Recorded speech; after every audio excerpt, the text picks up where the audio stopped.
Ramirez-sama, you did seem suspicious, didn't you? No need to worry. Dino-chan isn't concerned about us. While Ramirez remained optimistic, Benimaru shared the same sentiment. Faced with Zijin, an absolute powerhouse, there was no time to dwell on suspicions. Ramirez and Dino's long-standing friendship allowed them to understand each other's thoughts. Their relationship thrived on the principle that the more they clashed, the stronger their bond became. And so, the first round commenced. The labyrinth had mysteriously altered its structure, setting the stage for the showdown. Pico advanced to the center of the circular Colosseum, ready to face Kumara in the opening match. Today, we settle this. Fine by me. I won't take it easy just because you're a kid. Pico's words seemed incongruent, given their vastly different appearances. Nevertheless, despite the significant age gap, Pico's combat prowess surpassed Ramirez. Recognizing this, Benimaru believed the outcome was inconsequential. As evidence, Beretta positioned herself in the Colosseum's center. Before we start, put these on, both of you.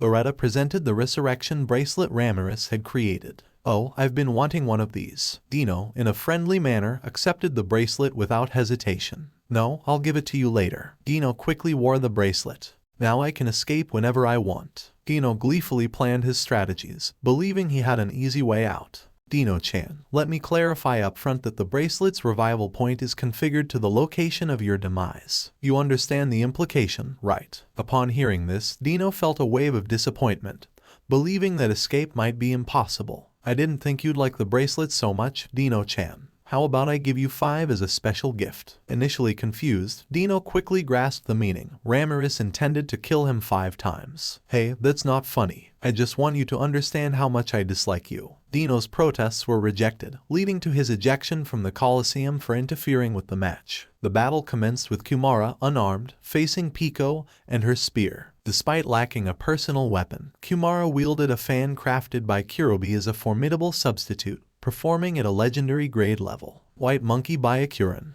Upon Kumara's command, one of her tails transformed into a monkey-shaped magin. The current Byakuran rivaled a million class, surpassing a million in threat level. Kumara and White Monkey Byakuran teamed up against Pico, with the latter acting as a fearless front while Kumara launched tail attacks from the rear. Pico's skills surpassed Kumara's, but as long as Kumara focused on defense, the efficient strategy worked. If Pico targeted Kumara, White Monkey Byakuran counterattacked, and vice versa. What's going on? Wasn't this supposed to be a one-on-one? There was never such a rule. You're just a sore loser. Eat this. A lightning bolt, Black Thunder, struck Kumara, who, unfazed, used her 8 tails as lightning rods, handling the attack without harm. Pico, observing this, noticed Kumara's improvement. This person, she's different from when we fought before. She's unnaturally enhanced her abilities. Kumara had become a formidable opponent for Pico, who now had to take the game seriously. Had Pico been serious, she likely would have defeated Kumara. Her ultimate skill rigger King Jibril could eliminate White Monkey Byakuran with a single blow, given its formidable Ten no Sabaki power. However, Pico chose to enjoy the game, leading to the final showdown. Fallen Spear. Pico's special move destroyed White Monkey Byakuran,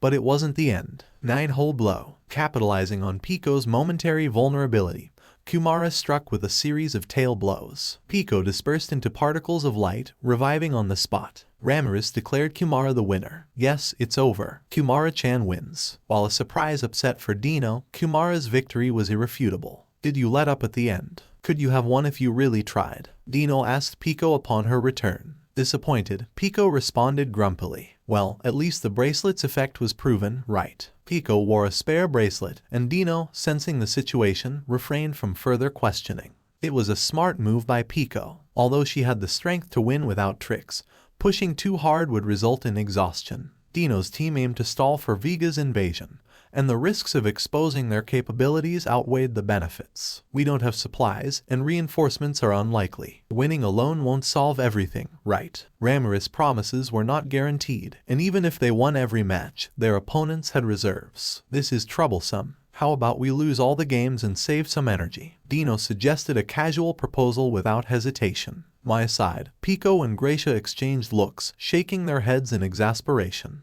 Pico concluded the battle, ensuring her forces remained at full strength. Despite not aligning with the initial plan, Dino believed it was the right decision. There was no assurance that Vega's plan would succeed, emphasizing the importance of retaining additional strength. Alright, it won't be easy, but Pico, take some rest. You fool, you're more comfortable than me. Resigned. Pico said no more and joined Dino in rest. Meanwhile, Mai, armed with a crescent bow, headed to the Colosseum with relief. It's Aito-chan, and this is... I'm Mai Furuki, and from another world, though I'm no longer human for some reason. Yeah, you and Rimuru seem to be from the same place. Then, it's Aito versus Mai's game. With that, Aito entered the Colosseum, seemingly using instantaneous movement, creating an optical illusion of super high-speed movement. Although Mai, equipped with magic perception, easily discerned Aito's movements, the latter's speed was impressive. I can't let my guard down. Mai tightened her grip on her bow. Both of you, fight with all your might. The second match commenced, and despite Aito's proficiency in ultra-high-speed movement, Mai's superior speed and world map ultimate enchantment allowed her to effortlessly counter Aito's moves. She's good. Dino admired Mai's skills from the sidelines, acknowledging her advantage over Aito. The three onlookers praised both fighters for their prowess. However, Aito's smile seemed eerie. Despite her significant disadvantage, her eyes betrayed a determination to win. It's still strong. Instantaneous movement is troublesome, isn't it? Spatial domination. The highest spatial power allows instant teleportation within visible space. Mai, the pinnacle of speed, was a natural counter to Aito's speed-oriented style. Despite the three spectators agreeing on Mai's advantage, Aito's smile hinted at an ongoing evolution. I'd like to give a big shout out to my top Patreon supporters, Cheesebean, Kevin Matthew, Davon, Corrido, Jason Torres, and Edward Bailstream. I also want to acknowledge our top commenter of the week. Thank you all for tuning in. I'll be back with more content soon, so make sure to hit that subscribe button.